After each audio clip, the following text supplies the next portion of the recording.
Millions of birds are sitting on wires right now that carry enough electricity to kill you in a heartbeat. We're talking 100,000 volts, surging through the wire right beneath their tiny little feet. That kind of power would end you in an instant. But these birds, they don't even flinch. They sing, they nap, they gossip with their bird friends. They treat the most dangerous seat in town like it's a 5-star resort. So what do these tiny feathered daredevils know about electricity that you don't?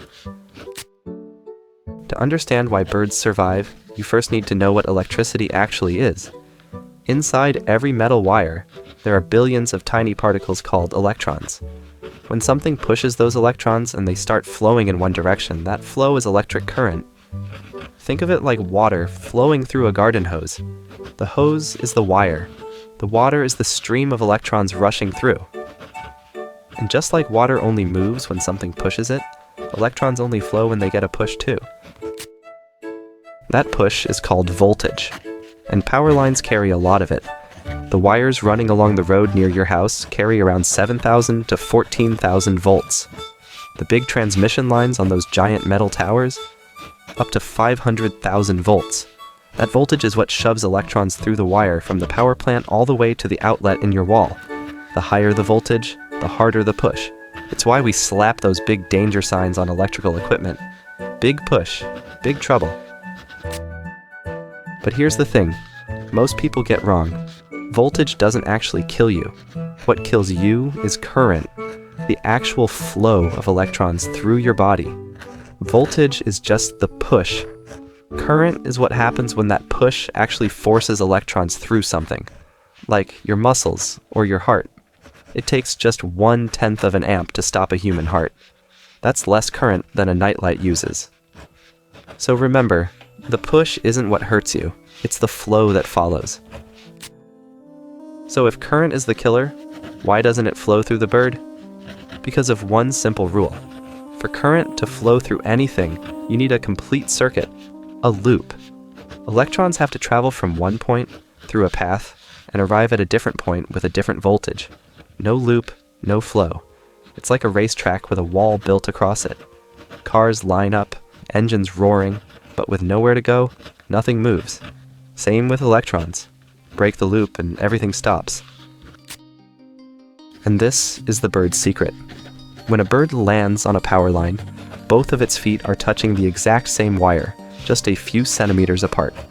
The voltage at its left foot is identical to the voltage at its right foot. There is zero difference between one side of the bird and the other. And with no voltage difference, the electrons have absolutely no reason to take a detour through the bird. Why would they struggle through flesh and bone when the copper wire is 1,000,000,000 times easier to flow through? Think of it this way. Imagine standing on a cliff, 100 meters above the ground. That height is dangerous, right? But only if you fall.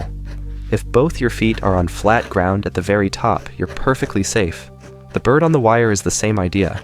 Yes, 100,000 volts are right there, but with no difference between its 2 feet, there's no drop, no path, and no danger. The bird is standing on electrical flat ground. But what if a bird stretched out one wing and touched a second wire carrying a different voltage? Now there's a massive difference between one side of its body and the other, and electrons finally have a reason to flow, right through the bird, from the high voltage wire to the lower one. The bird's body becomes part of the circuit, and in a fraction of a second, enough current flows through it to be fatal.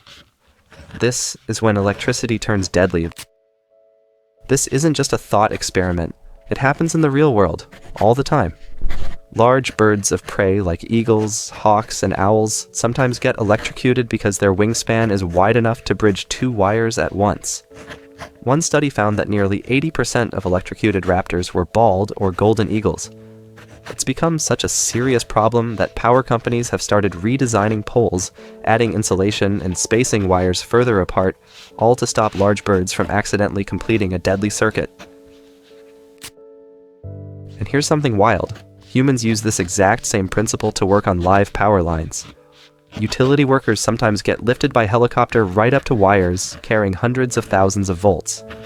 They reach out and grab the wire with their bare hands. Sparks fly as they equalize with the wire's voltage, but once they match, no difference, no current. They're doing exactly what the bird does. Same wire, same voltage on both hands, perfectly safe. they become the bird. So could you sit on a power line like a bird? Technically, yes. If you could somehow float up there, touch only one wire, and stay completely isolated from the ground and every other conductor, the electricity would flow right past you without even noticing you were there. But please, do not try this at home. Or anywhere. Getting up there safely is basically impossible. And one tiny mistake, one accidental touch of a second wire or a grounded pole, and there would be no second chance. The margin for error is 0. So the next time you look up and see a little bird perched on a power line, remember this. It's not immune to electricity. It's not lucky. It's just following the most fundamental rule of every circuit ever built. No difference, no flow. That tiny bird, sitting in the most dangerous seat in town, figured out something about physics that most people never think about. There's no such thing as dangerous voltage. There are only dangerous differences, and now, you know the secret too. If you like this video, check out one of these, and don't forget to subscribe.